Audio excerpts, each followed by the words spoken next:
वह स्कूल की टॉपर हुआ करती थी, लेकिन ग्रेजुएशन के बाद उसने अपनी हाई सैलरी वाली नौकरी छोड़ दी। उसने एक बंद होने के कगार पर खड़ी दुकानदार कन्वीनियंस स्टोर में काम करने का फैसला किया। स्टोर मैनेजर आइटोम्मा उसे देखते ही उसके प्यार में पड़ गया। जैसे ही उसे पता चला कि एलिस नौकरी के लिए आई है, वह तुरंत उसके लिए पानी लेने भागा। उसी समय उसे याद आया कि यही वही लड़की है जिसने 3 साल पहले सड़क पर उसे बुली किया था।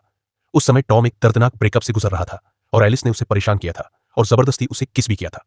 एलिस के रिज्यूमे को देखकर टॉम समझ गया कि वह उसे पहचान नहीं पाई है। उसने ठान लिया कि वह उसे नौकरी नहीं देगा।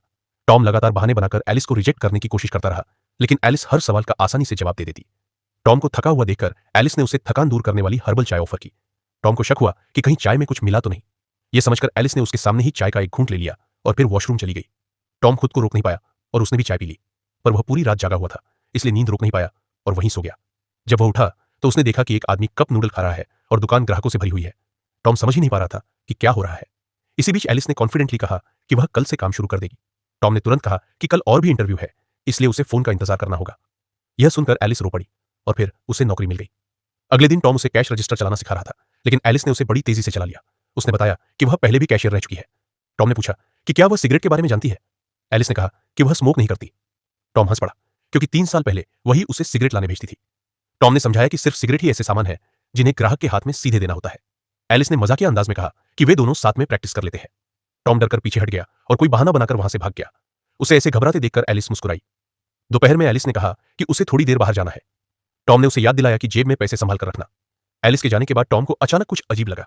एक ग्राहक को सर्व करने के बाद उसने देखा कि रजिस्टर में रखे 10 नोट गायब है। उसे एलिस की जेब में रखे पैसे याद आए और वह तुरंत सीसीटीवी देखने गया, लेकिन कैमरे में कुछ साफ दिख नहीं रहा था। एलिस का फोन भी बन जा रहा था। टॉम को चाय वाली बात याद आई और उसे लगा कि उसे बेवकूफ बनाया गया है। उधर खबरों में भी बताया जा रहा था कि 20 साल की लड़कियां दुकानों में चोरी कर रही है। टॉम ने तुरंत कॉन्ट्रैक्ट उठाया और एलिस के दिए हुए पते पर गया। डोरबेल बजाते ही 2 बड़े आदमी उसे अंदर खींच ले गए। वहां गैर कानूनी काम चल रहा था। उन्हें लगा कि टॉम कोई ग्राहक है। टॉम ने घबराकर समझाया कि वह 5 लाख रुपए की चोरी का हिसाब लेने आया है। कॉन्ट्रैक्ट दिखाने पर उसे छोड़ दिया गया।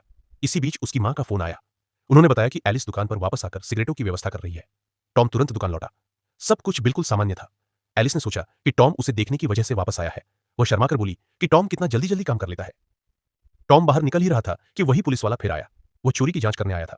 एलिस ने सब सुन लिया और समझ गई कि टॉम उसे चोर समझता है। वह बहुत आहत हुई।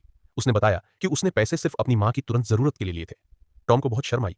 एलिस ने कहा कि मैनेजर भी बाकी लोगों की तरह है, बिना सुने ही दूसरों पर शक कर लेता है। पहले भी जब वह कैशियर थी, उस पर झूठा आरोप लगाया गया था। टॉम ने समझाने की कोशिश की, लेकिन एलिस ने मना कर दिया। उसने अपनी यूनिफॉर्म टॉम को थमाई और वहां से चली गई।